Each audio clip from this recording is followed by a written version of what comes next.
ପିଲେ आज हम पढ़ा कौन ना संश्लेषण प्रतिक्रिया कौन पढ़ा संश्लेषण प्रतिक्रिया पढ़ा तो जहाँ इंग्लिश कौन कहते कॉम्बिनेशन रिएक्शन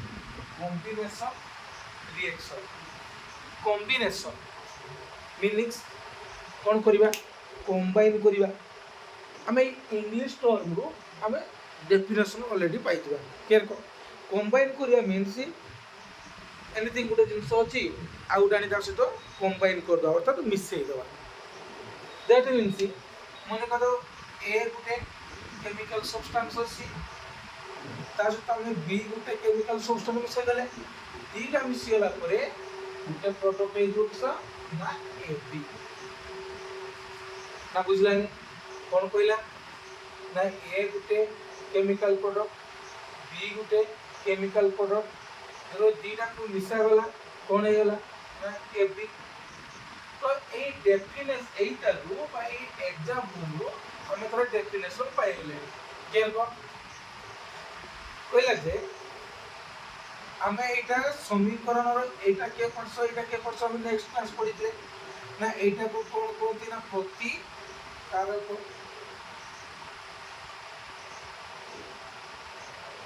यहाँ कौन कहते उत्पाद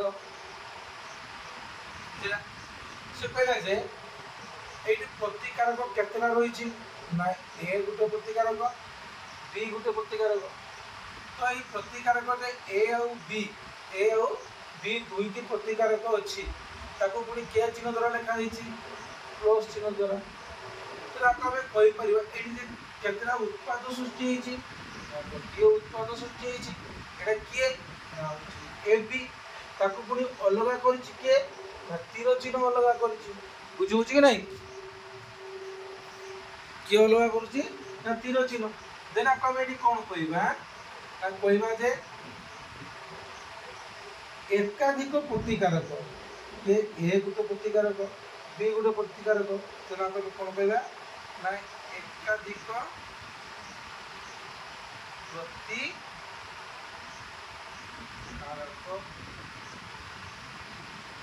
प्लस प्लस को कहते संयुक्त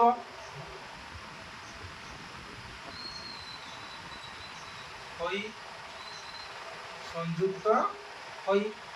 केतोटी उत्पाद सृष्टि होती गोटे गोटे उत्पाद सृष्टि हेले ताहाकू कौन कह ताहाकू संश्लेषण संश्लेषण प्रतिक्रिया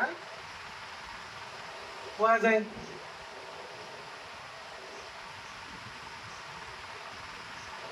बुझला कि नहीं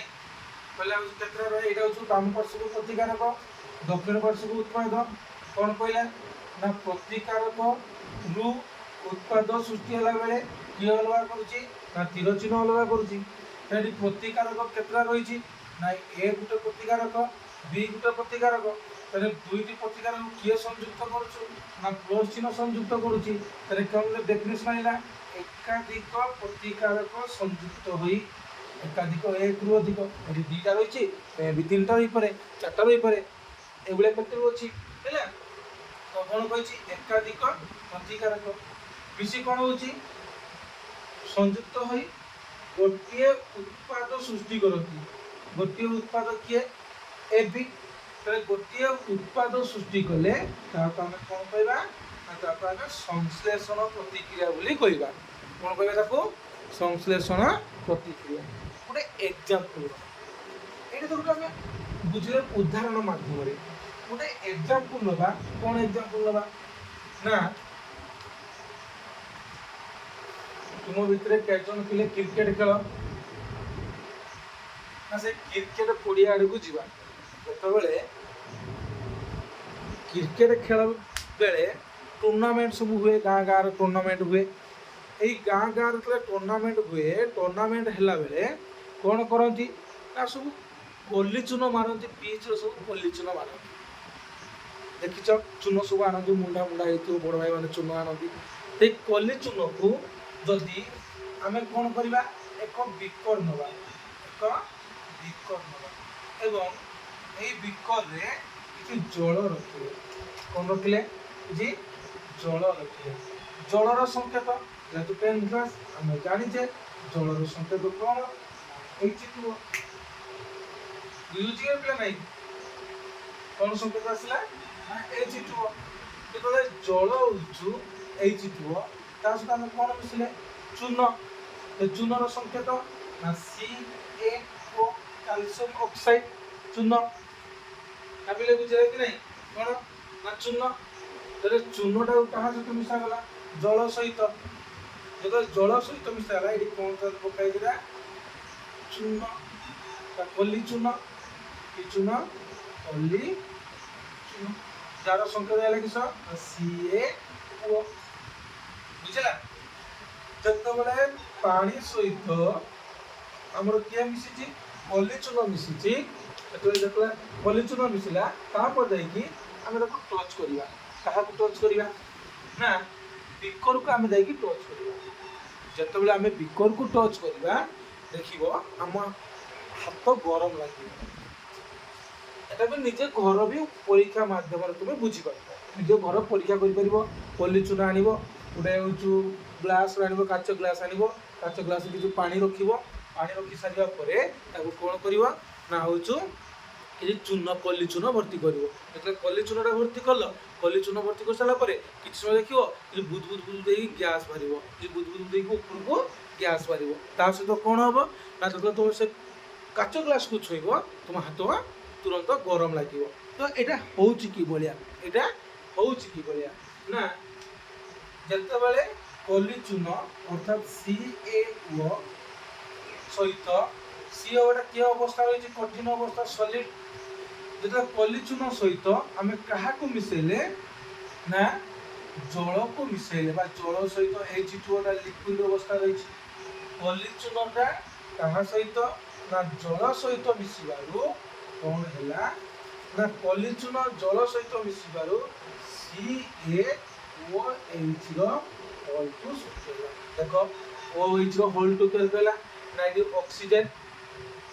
ଗୋଟେ ଅଛି ଏଠି ଅକ୍ସିଜେନ୍ ଗୋଟେ ଅଛି ତ ଦୁଇଟା ଅକ୍ସିଜେନ୍ ହେଇଗଲା ଦୁଇଟା ହାଇଡ୍ରୋଜେନ୍ ହେଇଗଲା ତ CaOHର ହୋଲ୍ ଟୁ ସୃଷ୍ଟି ହେଲା ବୁଝିଲେ କି ନାହିଁ CaOHର ହୋଲ୍ ଟୁ ଯାହାକୁ ଆମେ ଏଇଟା କ'ଣ କହୁଛେ ନା ସମିତ ହେଉଛି ନା ସମିତ ଚୂନ ହେଲା କ'ଣ ନା କଲି ଚୂନ ହେଉଛି କାହାର ସଂକେତ ନା ଜଳ ସଂକେତ ହେଲେ ମାନେ କଲି ଚୂନ ସହିତ ଯେତେବେଳେ ଜଳ ମିଶିଲା କ'ଣ ହେଲା ସମିତ ଚୂନ ବା ଆର ରାସାୟନିକ ନାମ କ'ଣ ଆସିବ ନା କ୍ୟାଲସିୟମ ହାଇଡ୍ରୋକ୍ସାଇଡ୍ ହେଲା ତାହେଲେ OH ବ୍ଲୁ ରହିଥିବ ତାକୁ କୁହାଯିବ ହାଇଡ୍ରୋକ୍ସାଇଡ୍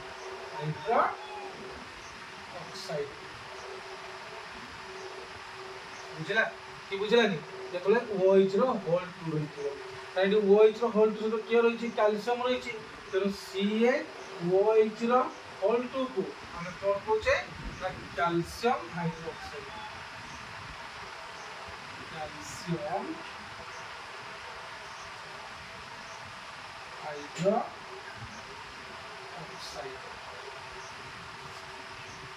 ବୁଝିଲା ତାକୁ କ'ଣ କୁହନ୍ତି ନା CaOHର ହୋଲ୍ ଟୁକୁ କ୍ୟାଲସିୟମ ହାଇଡ୍ରୋକ୍ସାଇଡ୍ ବୋଲି କୁହନ୍ତି ଏଠି କ'ଣ ଜାଣିଲେ ନା କଲି ଚୂନ ସହିତ ଯେତେବେଳେ କିଏ ମିଶିବ ନା ଜଳ ମିଶିବ ସେତେବେଳେ କ'ଣ ସୃଷ୍ଟି ହେଉଛୁ ସମିତ ଚୂନ ଆଉ ତା ସହିତ ବିକର ଗରମ ଲାଗୁଛି ଯେହେତୁ ବିକରଟା ଗରମ ଲାଗୁଛି ତା ସହିତ ତାପ ମଧ୍ୟ ନିର୍ଗତ ହେଉଛି ହେଲା ଯେହେତୁ ଯଦି ତାପ ନିର୍ଗତ ହେଉଛି ତାପ ସୃଷ୍ଟି ହେଉଛି ବା ତାପ ସହିତ ତା ଭିତରୁ ବାହାରୁଛି ବୁଦ ଦେଇକି ଉପରକୁ କିସ ହେଲା ନେଉଛୁ ଧୂଆଁରକ ବାହାରୁଛି ତା ସହିତ ତାପ ବାହାରୁଛି ଯେହେତୁ ତାପ ବାହାରୁଛି ତାହେଲେ ଏଇ ସଂଶ୍ଳେଷଣ ପ୍ରତିକ୍ରିୟାକୁ ଆମେ ମଧ୍ୟ କରିପାରିବା ତାପ ଉତ୍ପାଦୀ ପ୍ରତିକ୍ରିୟା କ'ଣ କହିପାରିବା ତାପ ଉତ୍ପାଦୀ କାହିଁକି ତାପ ଉତ୍ପାଦୀ ବୋଲି କୁହାଯାଉଛି ଦେଖ ନା ଏଇଠି ବୁଦ ଦେଇକି ଯେହେତୁ ଗ୍ୟାସ୍ ଲାଗୁଛି ଯେତେବେଳେ ଆମେ କ'ଣ କରୁଛେ ନା ଆମେ ତାକୁ ହାତ ଲଗାଉଛେ ହେଲା ଆମ ହାତଟା କ'ଣ ହେଉଛି ନା ଗରମ ଲାଗୁଛି ତ ଯେହେତୁ ଏଠି ଗରମ ଲାଗୁଛି ତାହେଲେ ଏଠି କ'ଣ ହେଉଛି ନା ଚାରିପାଖରେ ତାପ ସୃଷ୍ଟି ହେଉଛି ହେଲା। ତାହେଲେ ହେଉଛି ସମିତ ଚୂର୍ଣ୍ଣ ସୃଷ୍ଟି ହେଉଛୁ ତା ସୃଷ୍ଟି ହେଉଛି ଆ ଭିତରେ ତାପ ସୃଷ୍ଟି ହେଉଛି। ଯେହେତୁ ତାପ ସୃଷ୍ଟି ହେଉଛି ସେଥିପାଇଁ ଆମ ହାତକୁ କ'ଣ ଲାଗୁଛି ନା ହେଉଛି ଗରମ ଲାଗୁଛି। ତାହେଲେ ଏଠି ଡେଫିନେସନ୍ ପୁରା ଆସିଲା କ'ଣ ତାର ସଂଶ୍ଳେଷଣ ପ୍ରତିକ୍ରିୟା ଆଉ ଗୋଟେ ଆସିଗଲା କ'ଣ ନା ତାପ ଉତ୍ପାଦୀ। ତାପ ଉତ୍ପାଦୀ କ'ଣ ଦେଖିବା ତାହେଲେ ସଂଶ୍ଳେଷଣ ପ୍ରତିକ୍ରିୟା ରହିଲା କ'ଣ ଗୋଟେ ତାପ ଉତ୍ପାଦୀ।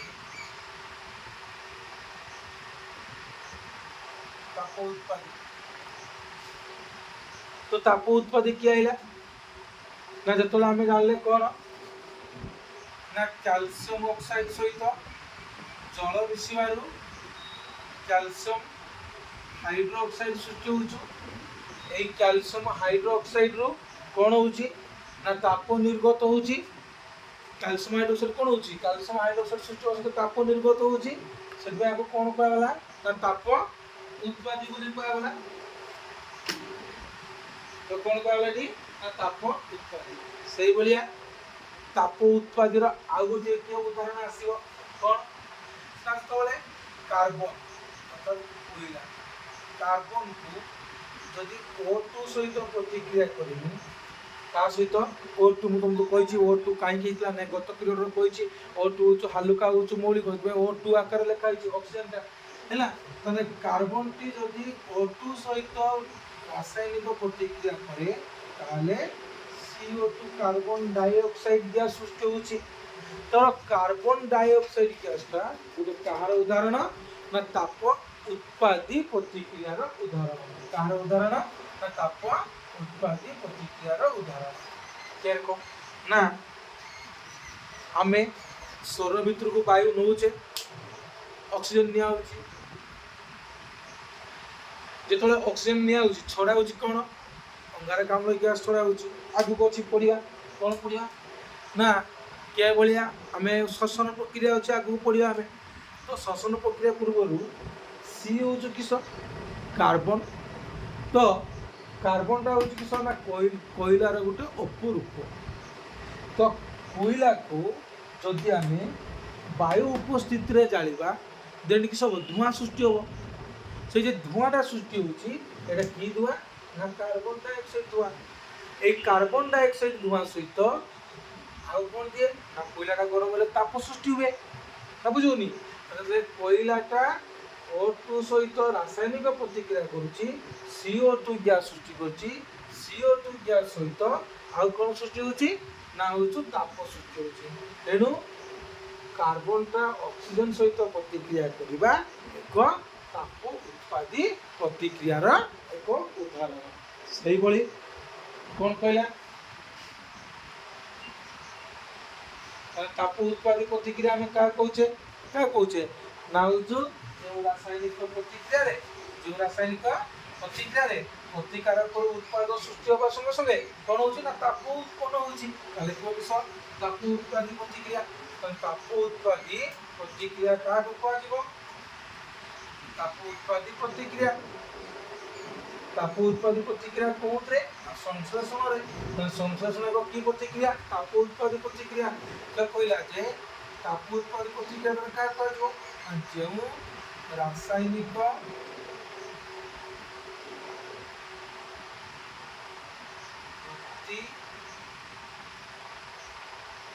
ପ୍ରତିକ୍ରିୟାରେ ପ୍ରତିକାରକରୁ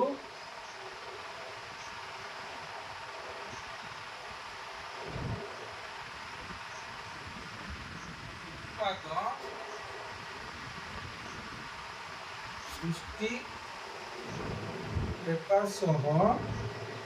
ତାପ ଉତ୍ପନ୍ନ କରେ ତାହାକୁ ତାପ ଉତ୍ପାଦୀ ପ୍ରତିକ୍ରିୟା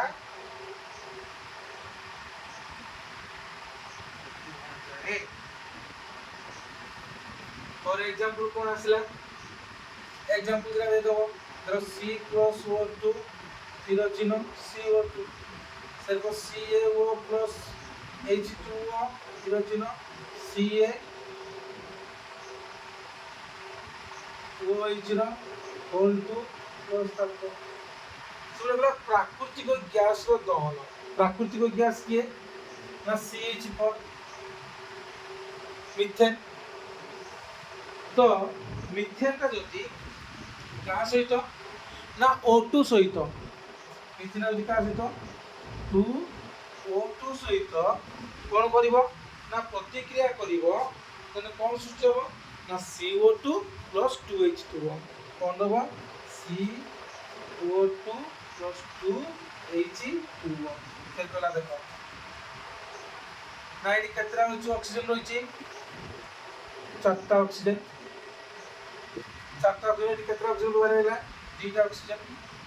ଏଠି କେତେଟା ନା 4ଟା ହାଇଡ୍ରୋଜେନ୍। 4ଟା ହାଇଡ୍ରୋଜେନ୍ H ବ୍ୟବହାର ହେଇଛି। ଏଠି ରହିଛି କେତେଟା ଗୋଟେ କାର୍ବନ 2ଟା ଅକ୍ସିଜେନ୍ ନେଇଗଲା। ଆଉ ହେଲା 2ଟା ଅକ୍ସିଜେନ୍ 4ଟା ହେଇଛି ଆମେ ଲେଖିବା 2H2O। ଯେତେବେଳେ କାହାକୁ ନା ମିଥେନ୍ ଅର୍ଥାৎ CH4 ସହିତ ଯେତେବେଳେ କାହା CH4 ଟା O2 ସହିତ କ'ଣ କରିବ ରାସାୟନିକ ପ୍ରତିକ୍ରିୟା ଘଟେଇ କ'ଣ ଦେବ ନା CO2 ଆଉ ତା ସହିତ ଜଳ ସୃଷ୍ଟି ହେବ ହେଲା। ଆଉ ତା ସହିତ କ'ଣ ଦେବ ନା ତାପ ମଧ୍ୟ ସୃଷ୍ଟି ହେବ। ତାହେଲେ ଏଇଟା ଗୋଟେ କାହାର ଉଦାହରଣ ନା ତାପ ଉତ୍ପାଦୀ ପ୍ରତିକ୍ରିୟାର ଉଦାହରଣ। ସେଭଳି ଆମେ ଜାଣିଛେ କ'ଣ ଜାଣିଛେ ନା ଶ୍ୱସନ ଏକ ତାପ ଉତ୍ପାଦୀ ପ୍ରତିକ୍ରିୟା। କି ପ୍ରତିକ୍ରିୟା ଶ୍ୱସନ। ଶ୍ୱସନ ଗୋଟିଏ ପ୍ରତିକ୍ରିୟାର ଉଦାହରଣ ହେଲା ନା ତାପ ଉତ୍ପାଦୀ ପ୍ରତିକ୍ରିୟାର ଉଦାହରଣ।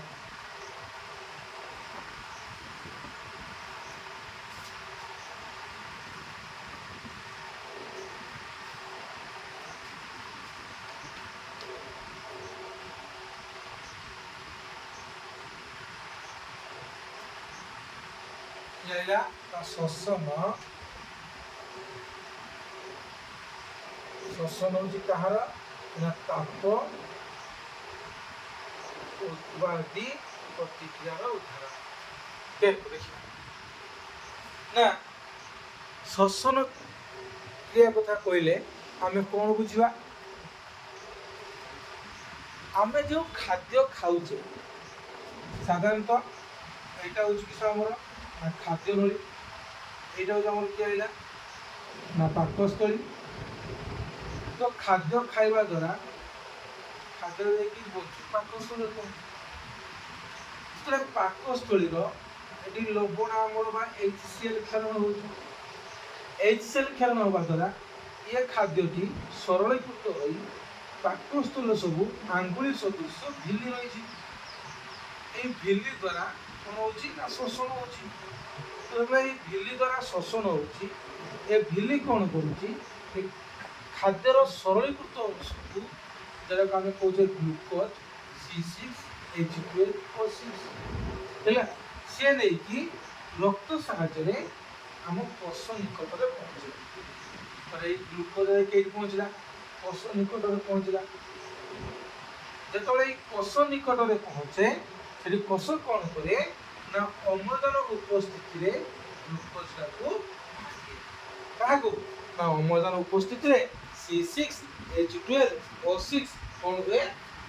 ନା କି ରାସାୟନିକ ପ୍ରତିକ୍ରିୟା କରେ। ଯେତେବେଳେ ଆମ ଶରୀରରେ ହେଉଛି ଗ୍ଲୁକୋଜ C6H12O6 ତା ସହିତ O2 ସହିତ ରାସାୟନିକ ପ୍ରତିକ୍ରିୟା କରିବ। ଯେତେବେଳେ O2 ସହିତ ରାସାୟନିକ ପ୍ରତିକ୍ରିୟା କରେ ସେତେବେଳେ କ'ଣ ଦିଏ ନା କେତୋଟି O2 ସହିତ ପ୍ରତିକ୍ରିୟା କରିବ ନା 6ଟି O2 ସହିତ ପ୍ରତିକ୍ରିୟା କରିବ। 6ଟି O2 ସହିତ ଯେତେବେଳେ ରାସାୟନିକ ପ୍ରତିକ୍ରିୟା କରିବ ସେଥିରୁ କ'ଣ ସୃଷ୍ଟି ହେବ ନା 6CO2 6ଟି ଅଙ୍ଗାରକାମ୍ଳ ତା ସହିତ 6ଟି ଜଳ ଅଣୁ 6H2O ତା ସହିତ ଏନର୍ଜି ବାସ୍। କ'ଣ କହିଲା ପାକସ୍ଥଳୀରୁ ସରଳୀକୃତ ଖାଦ୍ୟ ଆମ କୋଷ ନିକଟରେ ପହଞ୍ଚିଲା। ଲାଇଫ୍ ସାଇନ୍ସରେ ଯିବା ସେଟା ହେଉଛି କୋଷ। ଆମେ ଜାଣିଛେ ଜୀବନ ମୌଳିକ ଏକକ ହେଉଛି କୋଷ। ସେ କୋଷ ନିକଟରେ ଯାଇକି ପହଞ୍ଚିଲା। କିଏ ପହଞ୍ଚିଲା କୋଷ ନିକଟରେ ନା ହେଉଛି ସରଳୀକୃତ ଖାଦ୍ୟ ଯାଇକି କୋଷ ନିକଟରେ ପହଞ୍ଚିଲା। କୋଷରେ कौन रही O2 रही से O2 किए है ऑक्सीजन टाक आम अम्लजान कहे सी कौन कला ना ये ग्लुकोज अणु 6टी अम्लजान को नहीं 6टी अंगारकाम्ल 6टी जल अणु और सहित शक्ति उत्पन्न करुच्ची शक्ति आम विभिन्न कार्य व्यवहृत होची जेहेतु ये 6टी अंगारकाम्ल सृष्टि होउची ये गोटे आहार ना ताप उत्पादीर उदाहरण क्या ना आम पढ़ी जे कार्बन सहित O2 मिसला CO2 सृष्टि है ना CO2 गुटे ताप उत्पादी प्रतिक्रिया से कौन है यदि अंगारकाम्ल सृष्टि हो अंगारकाम्ल सृष्टि होगा सहित आमर कौन हो ताप उत्पन्न हो कौन ना आमर हाथ को लेकिन आंगुली को लेकिन आम नाक रखिकी जोर से कौन कले ना श्वासक्रिया छाड़िले आम हाथ गरम लगे अरे गरम को आम पेट निआ जलूची ना आ भितर कौन हो आस्ते आस्ते रासायनिक प्रतिक्रिया घटी कौन हो ना हूँ ताप सृष्टि हो जहाँ को आम कौन कहे ना हूँ श्वसन प्रक्रिया बोले कहले श्वसन प्रक्रिया क्या कहवा ना आम खाऊा खाद्य सरलीकृत हो सरलीकृत खाद्य कषे पहुँची थाए से सरल खाद्य किए ना ग्लुकोज ग्लुकोज कष निकट में पहुँची 6टी अम्लजान सहित रासायनिक प्रतिक्रिया करी 6टी अंगारकाम्ल 6टी जल अणु और सहित शक्ति उत्पन्न करें जेहेतु ये 6टी अंगारकाम्ल सृष्टि होची कषरे कष कौन करे ना श्वासक्रिया माध्यम है कौन करता है ना हूँ श्वासक्रिया माध्यम से बाहर को छाड़ी है जेहेतु कौन करता है ना बाहर को हूँ 6टी अंगारकाम्ल छाड़ी थाए है कौन कहूँ श्वसन प्रक्रिया कौन कहते रेस्पिरेशन श्वसन प्रक्रिया कहती तेणु श्वसन प्रक्रिया गोटे कि कौन ना ताप उत्पादी प्रतिक्रिया बोली आम कहे कौन कहले बुझेले ना बुझलानी कौन जानले ना हूँ ताप उत्पादी विषय कौन जानले ना प्रथम तो आम जानले संश्लेषण प्रतिक्रिया कौन जानले ना संश्लेषण संश्लेषण प्रतिक्रिया को आम जानले तो संश्लेषण प्रतिक्रिया रहा विषय ना ताप उत्पादी ताप उत्पादी रहा कि श्वसन मन रखा ताप उत्पादी जन ना C+O2 तीर चिन्ह CO2 श्वसन प्रक्रिया क्या है ना C6H12O6 प्लस 6O2 तीर चिन्ह 6CO2 प्लस 6H2O सहित कौन हो ना शक्ति एनर्जी से भाया संश्लेषण प्रतिक्रिया क्या है एग्जांपल ना CaO प्लस H2O तीर चिन्ह CaOH बुझेगा ना बुझानी आउ गोटे उदाहरण कहला संश्लेषण प्रतिक्रिया अन्य गोटे उदाहरण है जदि ये CaOH2 सृष्टि है बर्तमान देखा यहाँ संश्लेषण प्रतिक्रिया उदाहरण है बर्तमान देखा कौन ना जो संश्लेषण प्रतिक्रिया जो फास्ट करते कौन करते ना CaO सहित जितेबाला OH2 प्रति CaO सहित H2O प्रतिक्रिया कर CaOH सृष्टि करते बर्तमान से कहला CaOH2 को आम कौन कहे ना कैल्शियम हाइड्रोक्साइड बोली कहे जदि आम कैल्शियम हाइड्रोक्साइड को CaOH2 अर्थात कैल्शियम हाइड्रोक्साइड को जदि आम क्या सहित ना CO2 सहित CO2 गैस भर्ती करवा मोस्ट इंपोर्टेंट सबस्टेंस है कैल्शियम हाइड्रोक्साइड सहित क्या ना CO2 को जो भर्ती कले कौन दब ना कैल्शियम हाइड्रोक्साइड भांगी भांगी कौन दब ना CaO प्लस H2O नाम देले ना से CaO सहित CO2 मिश्रण द्वारा CaCO3 सृष्टि हो कौन सृष्टि हो CaCO3 आउ रहा किस ना CO2 ଏଠି ଗୋଟେ ଅକ୍ସିଜେନ ହେଇଗଲା CO3 Ca ମାନେ CaCO3 ପଳେଇଗଲା ତାହେଲେ ଯେ CaOH ର CaO ବାହାରିଗଲା ଆଉ ରହିଲା କିସ ନା ଦିଟା ହାଇଡ୍ରୋଜେନ ଗୋଟେ ଅକ୍ସିଜେନ ଅର୍ଥାৎ H2O ଆଉ କିସ ନା H2O ଆଉ ବୁଝିଲାନି ରେ ତାହେଲେ CaOH ର ହୋଲ ଟୁ ସହିତ କିଏ ମିଶିଲା CO2 ମିଶିଲା CO2 ମିଶିଲା କଣ ଦେଲା ନା CaCO3 ଯାହା କଣ କୁହନ୍ତି ଏଇଟା ହଉଛି ମାର୍ବଲ ସଂକେତ କାହାର ମାର୍ବଲ ଆର ରାସାୟନିକ ନାଁ କଣ ଆଇବ ନା କ୍ୟାଲସିୟମ कार्बोनेट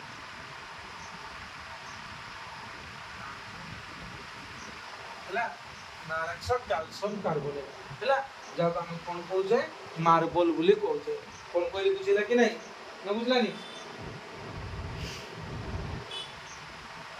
କଣ କହିଲି ବୁଝିଲା ଏଟା ସର୍କୁଲେସନ ପରୀକ୍ଷା ଆସେ ହେଲା ମନେ ରଖିଥିବ କ୍ୟାଲସିୟମ ମାର୍ବଲର ସଂକେତ ଆଇବ କିସ ନା ମାର୍ବଲର ସଂକେତ कौन CaCO3 और मन क्यों मार्बल संकेत CaCO3 आज आम कौन पढ़ले संश्लेषण प्रतिक्रिया पढ़ले तो नेक्स्ट क्लास एक्चुअली किस ना विघटन है पिले जार जार डाउट रही कमेंट मत जनईदेव आ पिले लाइक करने भूल नहीं।